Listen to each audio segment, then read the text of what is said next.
Buskang Agostalni 10 tarik Salmariwa Agotala Puro Nigomni Supungjang Budget Saklainai Mayor Deepak Majumdar Agartala পৌর নিগমনি বেবা খতাং ফাংরক নতই ফাশালো আগরতলা পৌর নিগম হাবানগর 2023-24 মিশনি বাজেটতে ককশালেমুং আজুক চাখা পান্ডাও ককনারখা mayor Dipak Majumdar budget 397 crore রাগমারি ওংনাই আরনি বিশিগ 55,20,000 রাগমারি সবাই চাকা হিনি শাখা সার্বিক উন্নয়নের স্বার্থে এবং আগরতলা পৌরবাসীর সার্বিক পৌর পরিষেবা পৌঁছে দেওয়ার ক্ষেত্রে এবং শহরবাসীর সমস্ত সমস্যা মৌলিক চাহিদাগুলিকে সামনে রেখে সেগুলি মান্যতা দিয়ে আমরা 2023-2024 পূর্ণাঙ্গ বাজেট আমরা পেশ করেছি আজকে।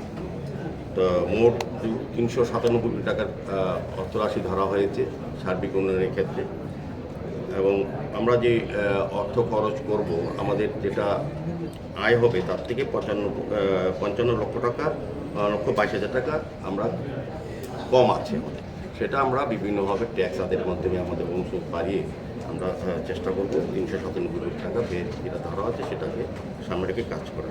সার্বিকভাবে আমি বলবো যে আমাদের 2021-22 বাজেটে আমাদের আয় ধরা হয়েছিল 244,77,68,000 টাকা। 2022-23 বাজেটে আয় ধরা হয়েছিল 366,40,89,000 টাকা।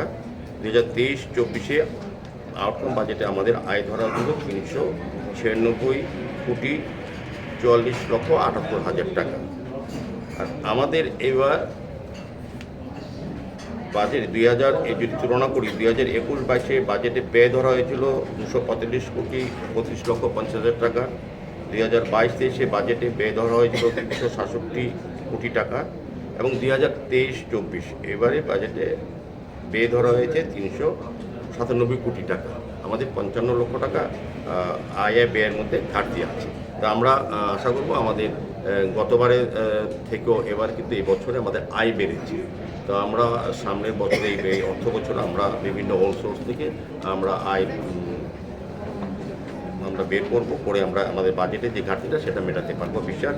সার্বিকভাবে আমরা আজকে বাজেট পেশ করেছি, আগামী 10 তারিখ সেটা বিভিন্ন কর্পোরেটের উপস্থিতিতে আলোচনার মাধ্যমে এটা গ্রহণ করা হবে এবং আমরা আজকে বাজেটে সবাইকে ধন্যবাদ জানাচ্ছি যারা আমাদের পৌর নিগমের সমস্ত কমিশনার সহ সমস্ত আধিকারিকরা, কর্মচারীরা, শ্রমিকরা যারা আছেন এবং আমাদের deputy mayor, MIC member, zonal chairman বা কর্পোরেটররা যারা আছেন প্রত্যেকে আমরা ধন্যবাদ জানাই যে এই গত বছর আমরা যে চিন্তা ভাবনায় আগরতলা শহরকে সাজানোর চেষ্টা করেছি সেভাবেই আমরা কাজ করেছি এবং আমরা তৎসঙ্গে জানাই যারা এমপি এবং এমএলএরা যারা আমাদেরকে অর্থ সাহায্য করে আগরতলা শহরের উন্নয়নে আমাদেরকে সহযোগিতা করেছেন এবং আমরা আশা রাখছি সঙ্গে সঙ্গে আগামী দিনেও তারা আমাদেরকে সহযোগিতা হাত বাড়িয়ে দেবেন।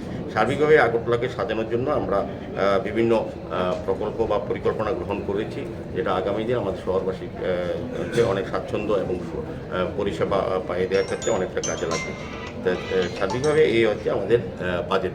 আমরা 10 তারিখ আলোচনা ভিত্তিতে আরেকটা বিষয় আমরা বাজেটে রেখেছি, প্রস্তাব রেখেছি, যেটা হচ্ছে ভারতের স্বাধীনতার অমৃতকা মহোৎসব 75তম স্বাধীনতা দিবস শেষে 76তম হয়েছে এবং আমরা সেটাকে সম্মান জানিয়ে স্বাধীনতা দিবসে যারা স্বাধীনতার জন্য আত্মবলিদান করেছেন বা সহযোগিতা করেছেন বা যুদ্ধে অংশগ্রহণ করে স্বাধীনতা সংগ্রামে অংশগ্রহণ করেছিলেন তাদেরকে সম্মান জানানোর জন্য আমাদের যে আগরতলা শহরে যারা বসবাস করেন স্বাধীনতা সংগ্রামী বা স্বাধীনতা এই সংগ্রামের সঙ্গে যারা যুক্ত ছিলেন তাদের তাদেরকে এবং তাদের পরিবারকে আমরা 10% ট্যাক্স থেকে আমরা রিবেট দিয়েছি। আমরা যে কালেকশন করা হয় প্রপার্টি ট্যাক্স তার থেকে 10% আমরা কম নেব তাদেরকে সম্মান জানানোর জন্য অমৃতকা মহোৎসবের এই 75তম স্বাধীনতা দিবসে। আগরতলানি প্রণব নিকথুম ব্যুরো রিপোর্ট খুবই।